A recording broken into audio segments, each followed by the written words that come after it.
Halo.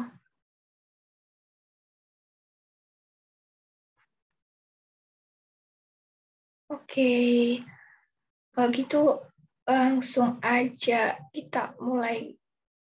Bentar.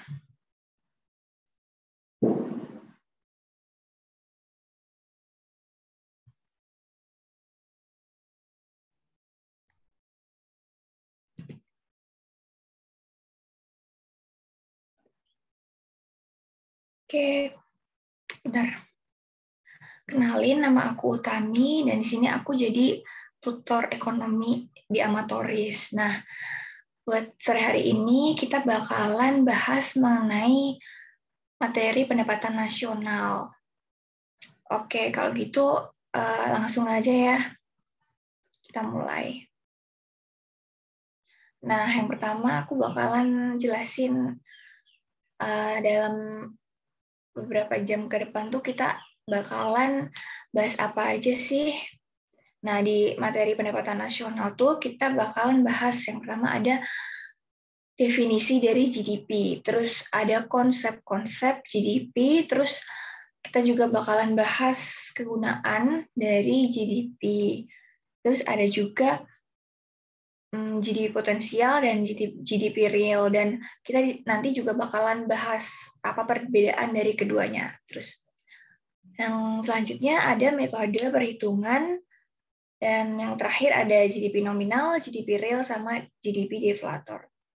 Oke, kalau gitu langsung aja kita bahas yang pertama, yaitu definisi dari GDP atau Gross Domestic Product. Nah, kalau secara lengkap tuh, GDP itu artinya nilai pasar dari semua barang dan jasa final atau akhir yang diproduksi dalam sebuah negara pada periode tertentu. Nah, tapi dari kalimat ini tuh bisa dipecah-pecah gitu. Maksudnya di setiap kata perkatanya itu ada maknanya tersendiri gitu. Nah, di sini kita bakalan bahas satu persatu. Yang pertama tuh ada nilai pasar. Nilai pasar itu merepresentasikan harga pasar dari barang dan jasa yang diproduksi dalam suatu perekonomian. Nah, misalnya di sini aku ada baju dan ada sepatu. Misalnya bajunya harganya 50.000, terus sepatunya 45. Nah, berarti nilai pasar keseluruhan tuh harga baju ditambah harga sepatu gitu. Nah, misalnya kalau di perekonomian tuh menghasilkan 10 baju gitu dan 5 sepatu, berarti ya 10 dikali 50 ditambah 5 dikali 45.000. Nah, hasilnya sekian gitu. Jadi itu nilai pasar tuh kayak harga suatu barang terus dikalikan dengan jumlah barang yang diproduksi gitu.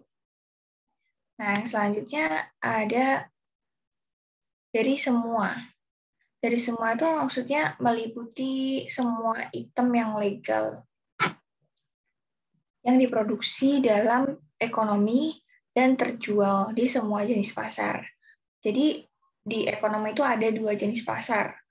Jenis pasar itu refers ke pasar input dan pasar output. Nah, di sini aku juga highlight kata legal. Jadi itu GDP itu nggak menghitung barang yang diperjualbelikan secara ilegal kayak gitu. Nah, pasar input ini sendiri tuh kayak pasar yang menjual faktor produksi, ya. Sedangkan pasar output itu pasar yang menjual barang-barang konsumsi yang siap dipakai gitu. Oke, lanjut. Nah, yang selanjutnya tuh ada barang dan jasa. Barang dan jasa itu meliputi barang dan jasa itu maksudnya barang dan jasa yang diproduksi dalam proses ekonomi suatu negara gitu. Nah, meliputi tangible goods sama intangible goods. Tangible goods itu maksudnya barang yang secara nyata bisa dilihat gitu. Barang yang ada fisiknya. Tapi kalau intangible goods itu merujuk ke service atau pelayanan jasa. Nah, yang selanjutnya, oh ya, di sini ada contohnya sih. Kalau barang itu contohnya sepatu, kalau jasa itu kayak jasa dari seorang guru gitu. Nah, selanjutnya ada final atau akhir. Jadi GDP itu menghitung nilai barang dan jasa akhir. Dan nilai barang dan jasa intermediate itu tidak dihitung. Barang intermediate itu maksudnya gimana sih? Misalnya ya, di sini di suatu perekonomian itu memproduksi baju.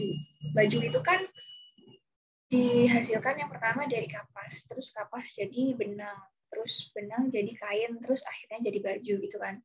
Nah, dalam GDP itu tuh kita tuh nggak menghitung apa ya, harga dari kapas, karena kapas itu udah include ke baju ini. Jadi itu harga baju ini udah meliputi harga proses dari pembuatan kapas dari benang, terus benang dari kain, dan akhirnya jadi baju kayak gitu.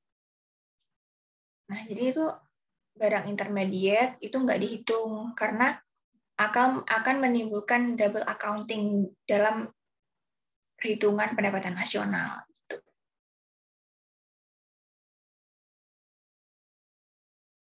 Oke, yang selanjutnya ada yang diproduksi. Maksudnya GDP itu meliputi current production dari barang dan jasa.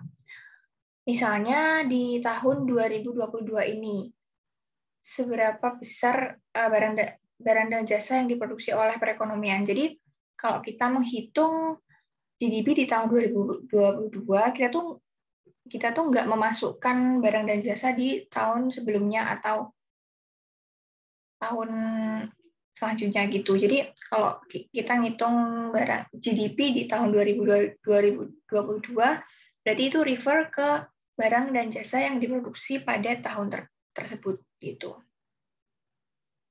Oke, yang selanjutnya ada dalam sebuah negara. Jadi itu GDP itu menghitung nilai dari barang dan jasa di dalam negeri atau barang dan jasa domestik.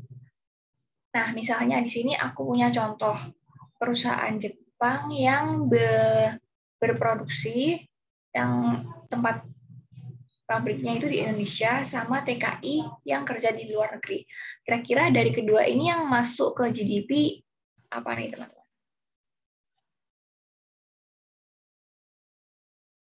Mungkin bisa jawab di chat.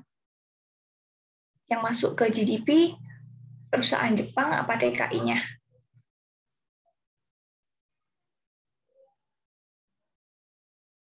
Nah, kita ini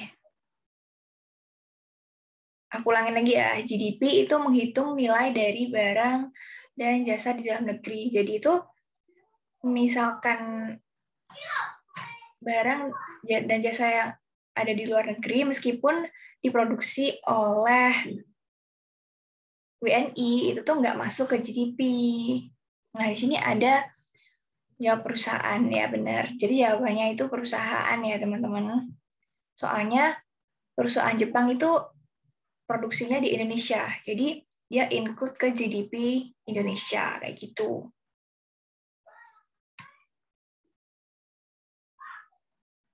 Oke, lanjut. Nah, yang selanjutnya, yang terakhir itu pada periode tertentu. Maksudnya GDP itu menghitung nilai dari barang pada periode waktu tertentu. Nah, biasanya itu ada yang per tahunan, ada yang 4 bulan sekali itu atau kuartal gitu. Nah, di sini aku ada contoh Pak grafik. Grafik ini tuh merepresentasikan ini pertumbuhan GDP per tahun. Jadi dari tahun 2012, 2013 dan selanjutnya dan seterusnya gitu. Ada juga yang biasanya tuh mereka ngitungnya atau iunya tuh 4 bulan sekali gitu. Nah, itu juga ada. Tapi kalau kebanyakan itu per tahun. Nah, buat definisi dari GDP ini ada yang mau ditanyain nggak kira-kira?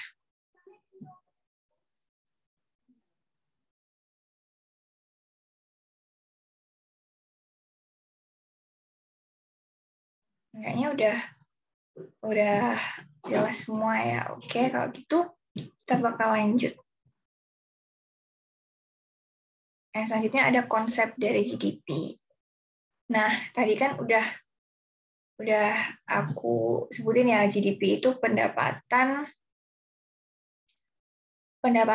di suatu negara atau pendapatan domestik. Jadi itu GDP itu bisa diperoleh dari pendapatan WNI di dalam negeri dan WNA di dalam negeri. Jadi WNA atau tenaga kerja asing yang kerja di Indonesia itu tuh bakal include ke GDP Indonesia gitu. Nah, tapi kalau GNP, Gross National Product, dia itu menghitung pendapatan dari warga negara Indonesia yang ada di dalam negeri dan di luar negeri. Itu perhitungannya tuh GDP dikurangi pendapatan neto atas faktor dari luar negeri. Maksudnya pendapatan neto ini gimana sih? Misalnya di Indonesia ada tenaga kerja asing yang bekerja di Indonesia gitu. Terus ada juga tenaga kerja Indonesia yang kerja di luar negeri.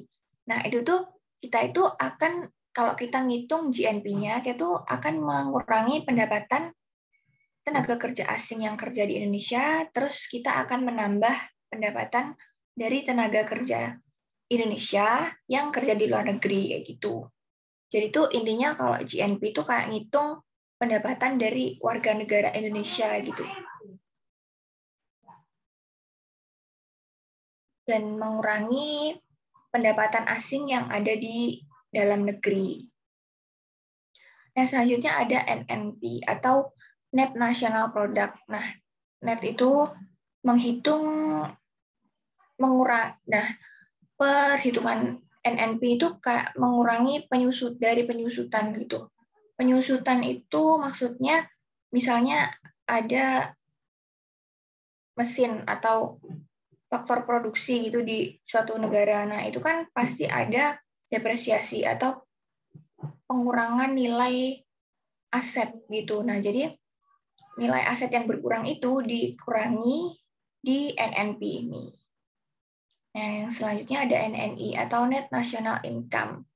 Nah, ini bisa dihitung dari NNP dikurangi pajak tidak langsung ditambah subsidi.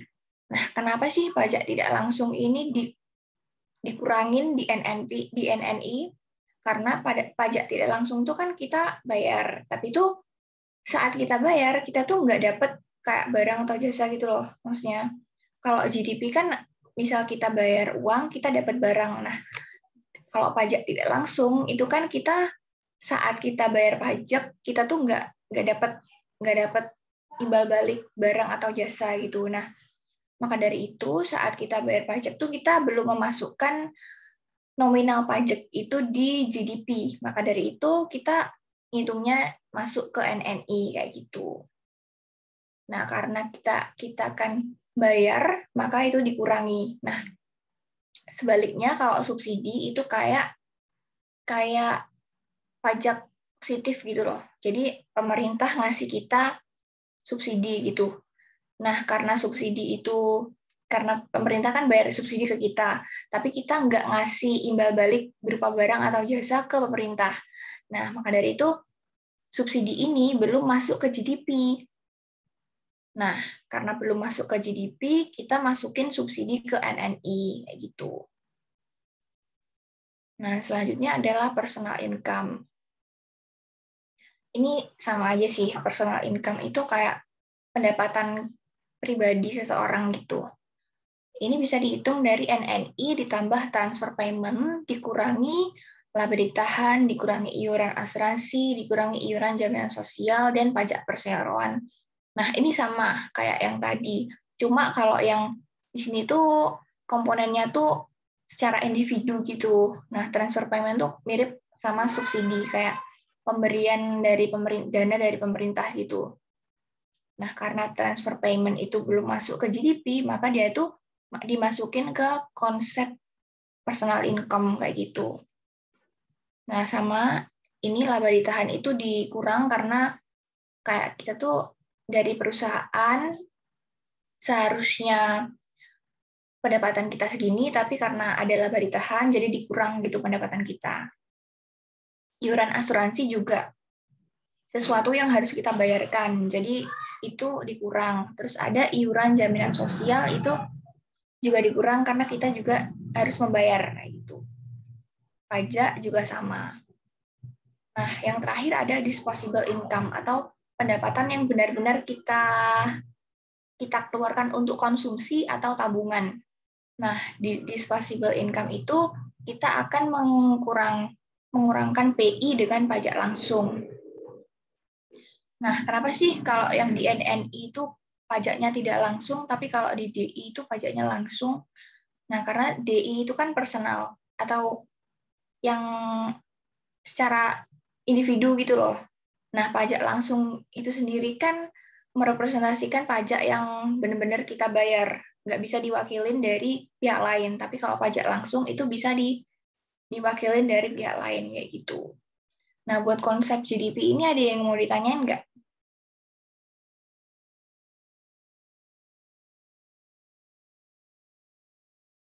Kayaknya nggak ada ya. Oke, kita lanjut. Yang selanjutnya ada kegunaan dari GDP. Nah, jadi tuh buat apa sih kita ngitung GDP? Nah, karena GDP itu penting. Kenapa kok GDP itu penting? Ya, yang pertama ada GDP itu bisa menghitung nilai barang dan jasa yang diproduksi di sebuah negara. Nah, dari perhitungan nilai barang dan jasa itu, kita itu bisa menentukan apakah ekonomi itu mengalami kontraksi atau ekspansi. Jadi itu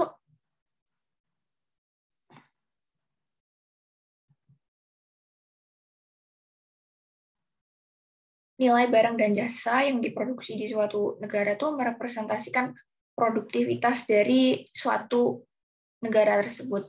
Nah, semakin banyak barang dan jasa yang diproduksi, maka negara tersebut tuh bakal semakin dikatakan produktif gitu. Nah, kalau perekonomian itu semakin produktif atau menghasilkan banyak barang dan jasa, maka bisa diartikan perekonomian itu mengalami sebuah ekspansi.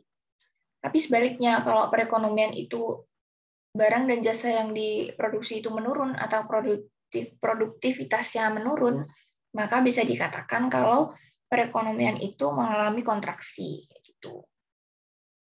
Nah, GDP ini juga bisa digunakan untuk menentukan level dari perkembangan ekonomi. Yang biasanya itu dianalisis pakai konsep GDP per kapita, atau GDP per kapita itu GDP per jumlah penduduk gitu. Nah, tapi GDP per kapita ini tuh juga ada kekurangannya karena mereka kan mengasumsikan bahwa setiap penduduk kan mendapatkan porsi yang sama gitu, tapi pada kenyataannya tuh ada yang mendapatkan lebih banyak, ada yang mendapatkan lebih sedikit, atau ada yang namanya ketimpangan. Nah, untuk menghitung ketimpangan, kita tuh pakai yang namanya analisis kurva Lorenz. Kurva Lorenz ini diciptakan ya sesuai sama namanya ya, diciptakan oleh Lorenz. Nah, kurva ini tuh digunakan untuk menghitung ketimpangan dari perekonomian di suatu negara. Nah, jadi itu di sini ada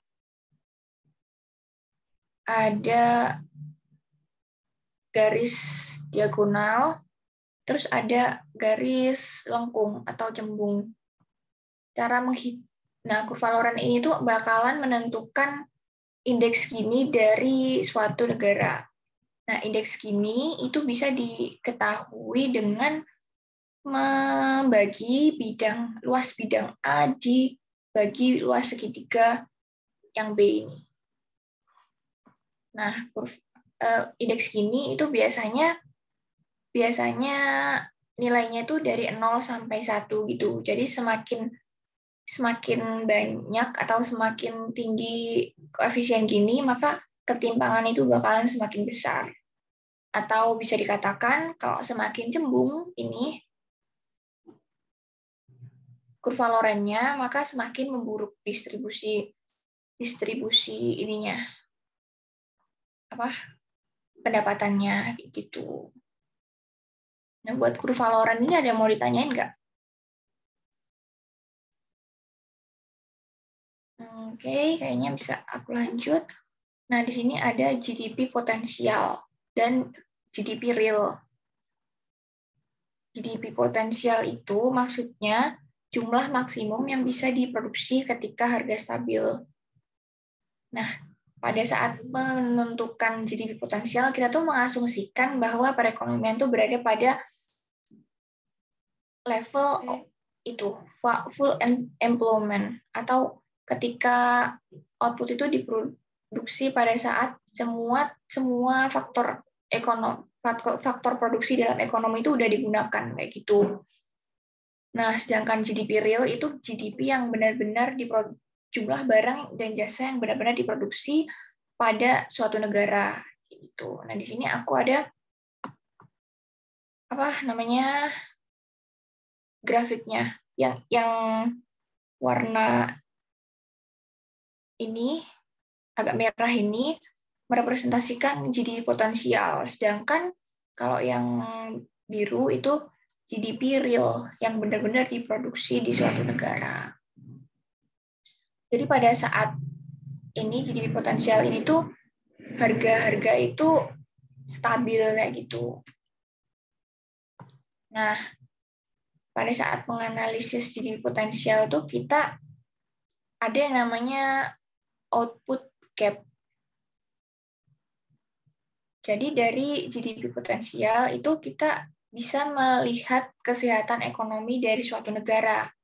Nah, misalnya ini di sini ada output gap itu aktual GDP dikurangi potensial GDP. Jadi itu nanti kalau hasilnya negatif atau demand-nya lemah atau permintaannya itu kurang, menandakan ekonomi itu tidak pada full employment. Nah, jadi pada saat negatif gap itu kayak ekonomi itu mengalami kontraksi gitu loh. Nah, kalau di positif gap, ekonomi itu memproduksi barang di atas batasan. Jadi agregat demand itu lebih besar dari agregat supply gitu. Buat GDP potensial ada yang ditanyain nggak?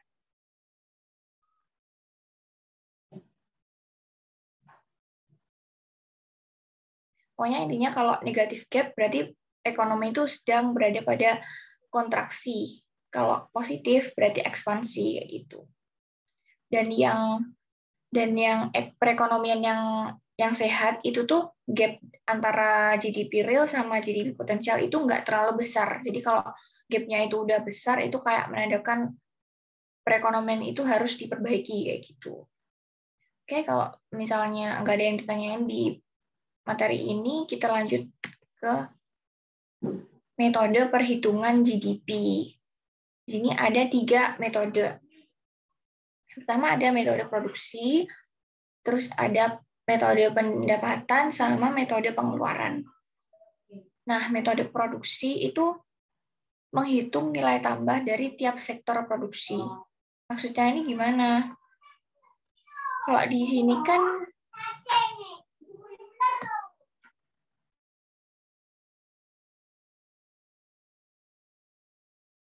kalau di sini kan Y sama dengan Q1 dikali P1 ditambah Q2 dikali P2. Ini tuh hampir sama ya sebenarnya sama yang aku jelasin di awal banget tadi. Jadi jumlah barang yang pertama dikali harga barang, terus pokoknya menjumlahkan nilai pasar tadi loh. Tapi biasanya itu dalam produksi itu ada beberapa sektor. Kayak yang aku jelasin di bagian produksi kapas sama baju tadi. Jadi itu mereka jadi yang dijumlahin ini tuh bukan Q1 maksudnya tuh Q1 dikali P1 itu barangnya itu bukan barang intermediate. Jadi yang dijumlahi di sini tuh barang final atau final good. Nah, kalau misalnya kita ada kasus buat menghitung kayak dengan metode produksi, tapi di satu barang atau untuk misalnya untuk menghitung pendapatan metode produksi di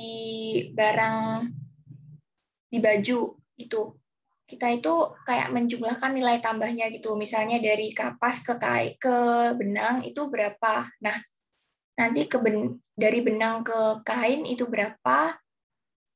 Terus dari kain ke baju itu berapa. Nah, hasilnya itu bakalan merepresentasikan harga dari barang tersebut kayak gitu.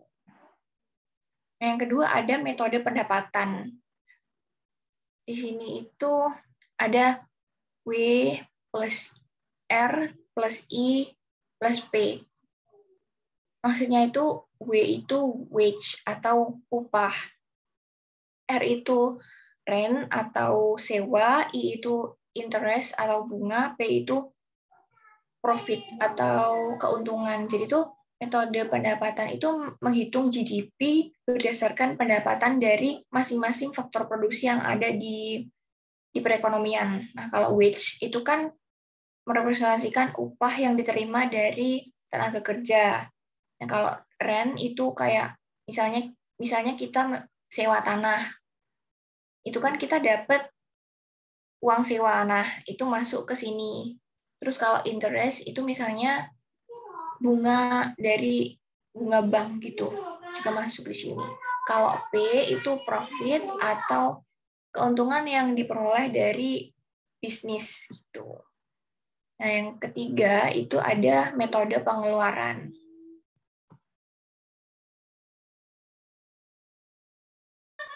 Nah, di metode pengeluaran itu ada 4 komponen.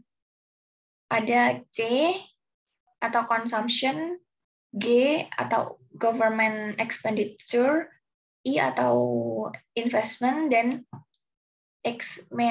M itu biasanya disingkat jadi net export gitu. Jadi metode pengeluaran itu menghitung GDP berdasarkan konsumsi oleh pelaku ekonomi. Nah, kalau C itu kan consumption, berarti merepresentasikan konsumsi dari masyarakat. Nah, konsumsi dari masyarakat itu bisa berupa konsumsi barang atau jasa kayak gitu. Nah, konsumsi yang dimasukkan di sini itu maksudnya konsumsi barang yang baru diproduksi gitu. Nah, kalau misalnya kita membeli barang bekas itu nggak masuk ke dalam GDP. Nah, ada lagi satu pengecualian. Misal kita membeli rumah, itu meskipun pembelian rumah baru itu tidak masuk ke dalam consumption karena di rumah itu kan pasti bawahnya ada tanah ya. Tanah itu tuh semakin hari atau semakin berjalannya waktu, dia itu bakalan nilainya naik karena bakalan lebih banyak yang lebih banyak permintaannya, tapi jumlah tanah yang ada di bumi itu nggak bakalan nambah. Jadi tuh semakin hari harga tanah itu bakalan naik. Nah, itu tuh nggak sesuai. Gimana ya? Tanah itu tuh masuk ke dalam investment. Jadi tuh pengecualian bahwa pembelian rumah baru itu nggak masuk ke consumption gitu. Nah, kalau government expenditure itu pengeluaran yang dilakukan oleh pemerintah. Misalnya pemerintah ketika membangun jembatan atau membangun jalan raya itu kan mereka butuh tenaga kerja dan material-material gitu. Nah, itu masuk ke government expenditure. Yang ketiga ada I atau investment. Investment itu kayak pembelian mesin atau pembelian barang itu tuh bertujuan untuk memproduksi barang lain gitu. Jadi investment di perekonomian itu bukan kayak investasi stok atau saham itu nggak masuk ke pengeluaran ini. Karena apa? Investment yang di-include di sini tuh kayak lebih merepresentasikan barang atau suatu barang fisik yang digunakan untuk memproduksi barang lain gitu loh. Contohnya kayak mesin dan lain-lain itu. Nah, kalau ekspor main impor itu berarti ekspor neto gitu. Nah, buat metode GDP ini ada yang ditanyain nggak?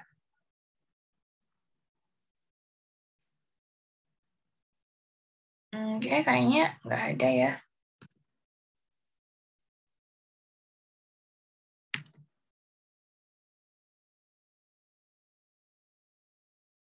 Dan next. Nah, GDP itu ada GDP nominal, GDP real, sama deflator. Nah, yang pertama kita tuh bakalan compare antara GDP nominal sama GDP real. Nah, jadi GDP nominal itu menghitung GDP berdasarkan harga pada saat ini. Misalnya, kita ketika menghitung GDP nominal di tahun 2022, berarti GDP tadi kan nilai pasar ya. Nilai pasar itu kan jumlah barang dikali harga. Nah, berarti harga yang kita pakai itu ya berarti harga di tahun 2002 atau current market, current price gitu. Nah, kalau GDP real itu beda lagi. GDP real itu menghitung GDP berdasarkan harga di tahun basis. Jadi, saat menganalisis menggunakan GDP real, kita tuh bakal menentukan harga di tahun basis atau di tahun dasar, atau bisa kita katakan kalau kita menghitung GDP real, kita tuh pakai harga konstan.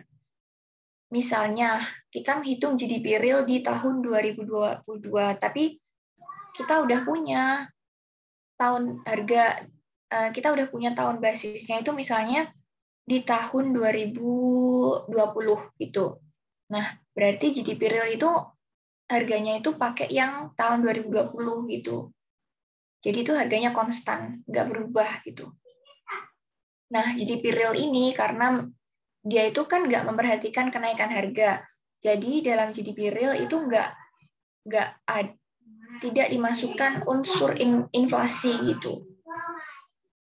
Karena dia pakai harga konstan. Nah, GDP real ini sendiri itu kayak merepresentasikan peningkatan dari jumlah barang dan jasa yang diproduksi di suatu negara gitu loh. Karena kan misalnya kalau kita anggap aja,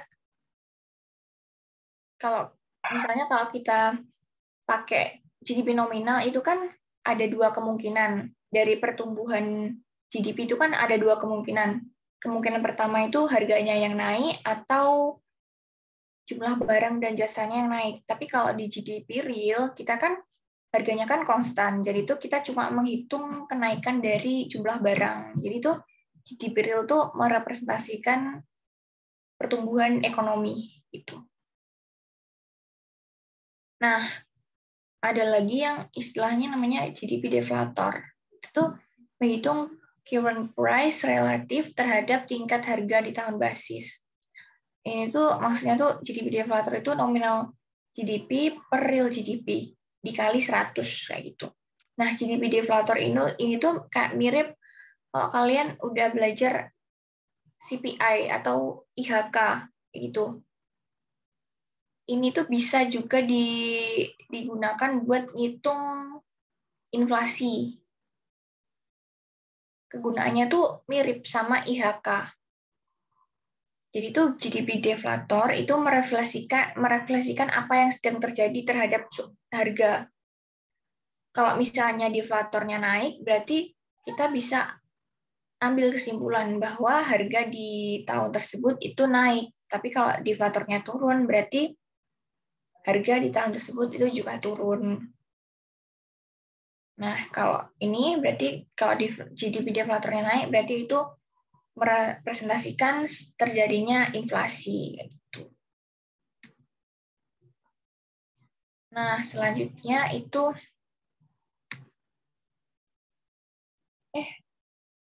ada pengecualian. Jadi itu sebaik-baiknya perhitungan GDP pasti ada sesuatu yang nggak terhitung gitu loh. Jadi tuh GDP itu belum sempurna menghitung seluruh kegiatan perekonomian atau seluruh kegiatan masyarakat di suatu negara gitu.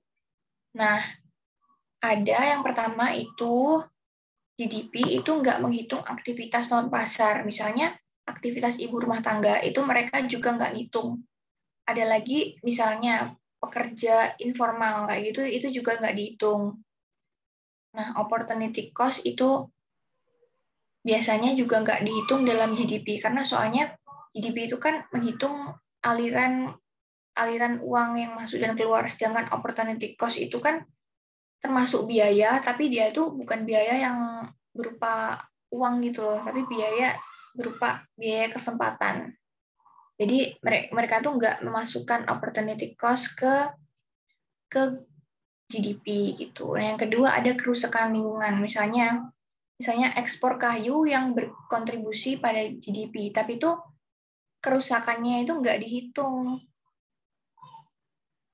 Jadi meskipun misalnya ekspor kayu itu menghasilkan keuntungan beberapa juta gitu misalnya, tapi mereka nggak menghitung adanya kerusakan yang ditimbulkan. Misalnya dengan adanya penebangan hutan itu akan menyebabkan banjir, itu mereka nggak menghitung sejauh itu. Ada lagi yang terakhir itu transaksi ilegal. Transaksi ilegal itu juga nggak dihitung di dalam GDP. Nah, biasanya untuk negara maju itu mereka itu kebanyakan yang nggak dihitung itu kayak transaksi ilegalnya. Padahal tuh di dalam perekonomian itu ada transaksi ilegal sebesar berjuta-juta, tapi mereka nggak memasukkannya itu. Tapi kalau di perekonomian negara berkembang, biasanya tuh yang banyak yang nggak masuk itu kayak pekerja sektor informal kayak gitu. Mereka nggak masukin itu. Nah, kayaknya materi dari aku udah cukup. Ada yang mau ditanyain nggak buat materi yang aku jelasin tadi? Nah, kira-kira kalian mau ada kuis apa enggak? Soalnya di sini tadi aku belum nyantumin soal, jadi tuh rencana aku tuh soalnya itu bakal aku jadiin kuis aja gitu. Oke, bentar ya guys, aku stop share dulu.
Udah kelihatan belum ya?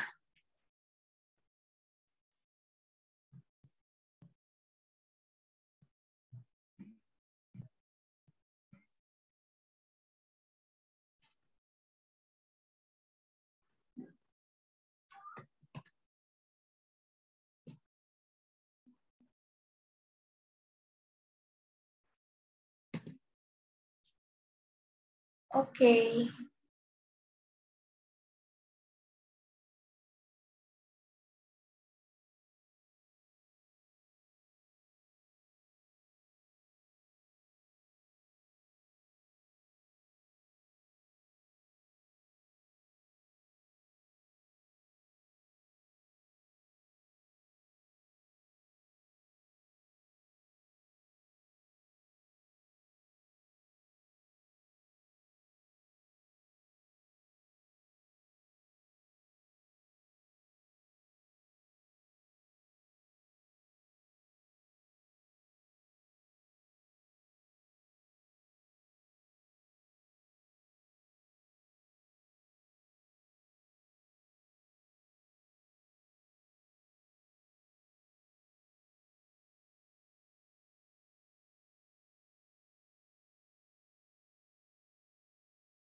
Oke, kayaknya udah nggak ada yang join lagi ya. Mungkin bisa langsung kita mulai ya. Mulai ya.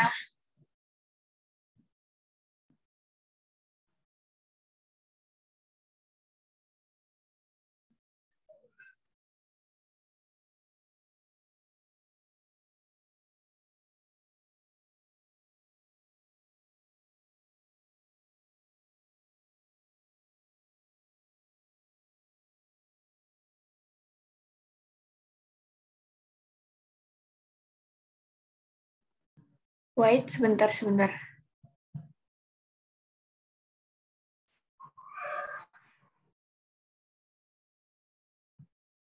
Ini udah mulai belum ya?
BTW ini sebenarnya kayaknya ada kesalahan deh. Harusnya tuh kayak soalnya satu-satu gitu.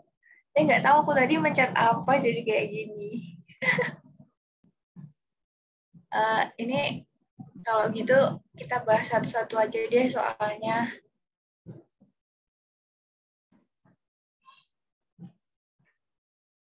Nah, yang pertama, BTW ini ada pemenangnya sih. Udah ada pemenangnya sih. CC siapa ya?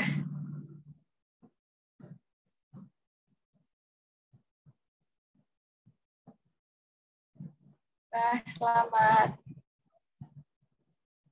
Oke, kalau gitu kita kita langsung bahas aja soalnya satu persatu. Bentar. Ini screenku kelihatan kan ya?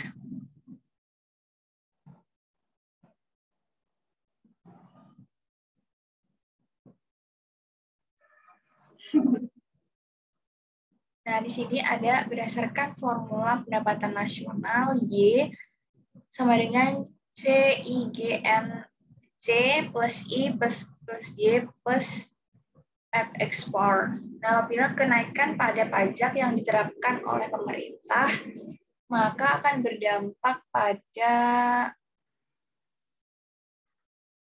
Nah, kira-kira ada yang tahu nggak kenapa kok penurunan pada pendapatan nasional? Ada yang masih bingung nggak?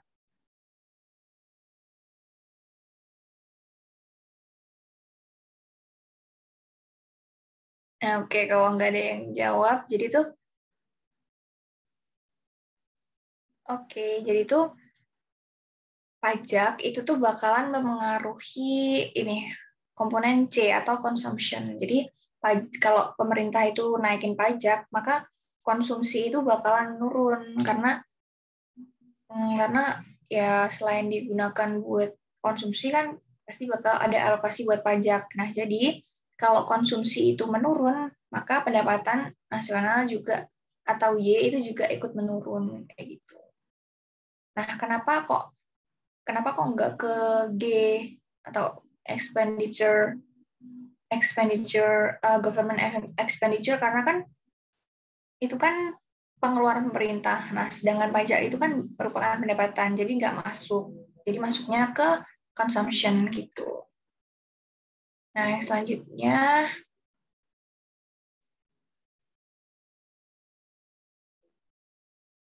nggak muncul ya.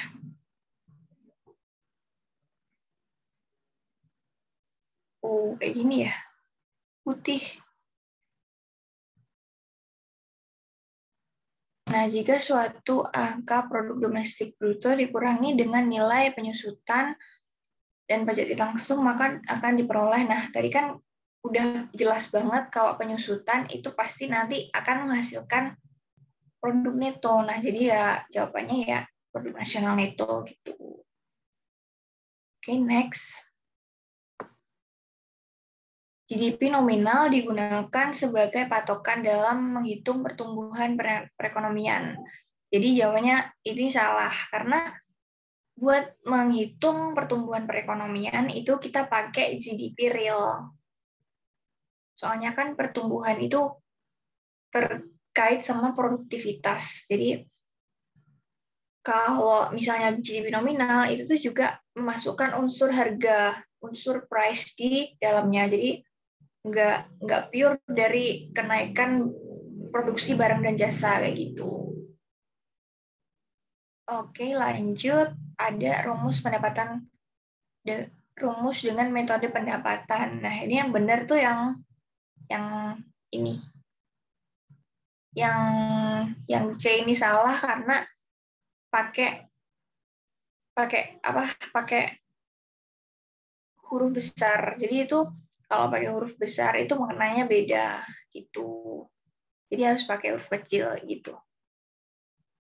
Nah, yang selanjutnya ada yang tidak termasuk dalam konsumsi masyarakat. Nah, tadi udah aku sebutin sih di awal kalau ada pengecualian konsumsi dari komponen atau konsep consumption. Nah, jadi pembelian rumah baru itu nggak masuk ke konsumsi karena dia ada di bawahnya rumah itu pasti ada tanah. Nah, tanah itu nggak masuk ke konsumsi karena dia lebih cocok masuk ke investment kayak gitu. Nah, selanjutnya indeks Gini semakin besar maka perekonomian itu semakin maju. Jawabannya salah ya, karena kalau semakin besar indeks Gini itu berarti artinya semakin besar ketimpangan.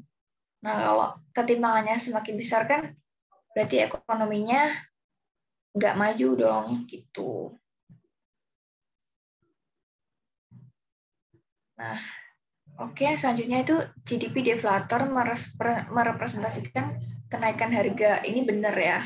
Tadi aku udah bilang kalau GDP deflator naik, berarti harganya naik, maka akan terjadi inflasi. Jadi GDP deflator itu hampir sama kayak Consumer Price Index atau indeks harga konsumen gitu.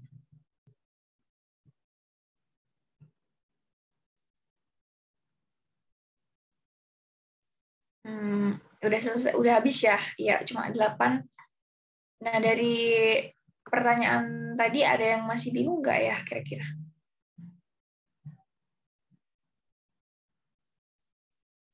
Kayaknya udah nggak bingung ya. Buat teman-teman ada yang mau ditanyain lagi nggak?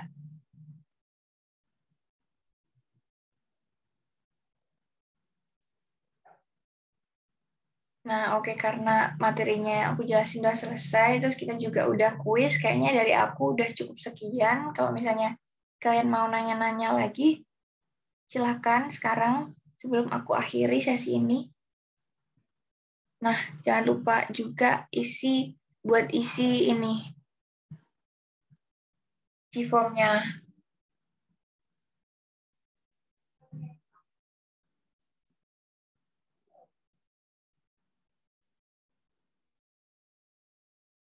Nah, oke, kalau misalnya udah nggak ada yang mau Nah, ini ada yang nanya di chat, di private. Maaf, yang terakhir tadi gimana ya, Kak? Yang di GDP deflator. Nah, ntar. GDP deflator itu kayak merepresentasikan kenaikan harga. Jadi kalau GDP deflatornya naik, maka artinya harga di perekonomian itu juga naik. Maka dari itu, kalau naik, maka terjadi inflasi kayak gitu. Yang di kuis apa yang di PPT ya?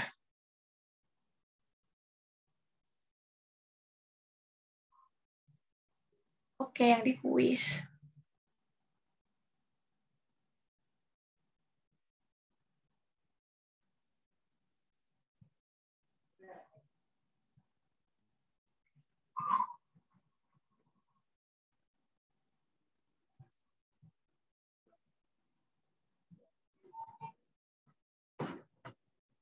Nah, ini tuh GDP deflator merepresentasikan kenaikan harga dalam perekonomian. Itu benar. Kenapa? Karena tadi kan udah aku bilang kalau GDP deflator itu kalau naik dia itu merepresentasikan inflasi. Inflasi itu kan kenaikan harga. Nah, jadi pernyataan ini tuh benar gitu. Kira-kira masih bingung nggak ya? Nggak apa-apa kalau masih bingung, boleh tanya lagi kok. Kira-kira yang kurang jelasnya gimana itu? Oke, sama-sama. Nah, kalau gitu, kalau misalnya nggak ada yang mau tanya lagi, mungkin aku bisa akhiri ya sesi ini. Dan sebelumnya aku minta maaf karena kayaknya ini aku kayak kurang semangat karena juga puasa, terus udah agak sore, jadi terus ketambahan lagi banyak banget deadline di minggu ini, jadi kayak kurang persiapan gitu, guys. Aku ucapin makasih buat kalian yang udah join sampai selesai.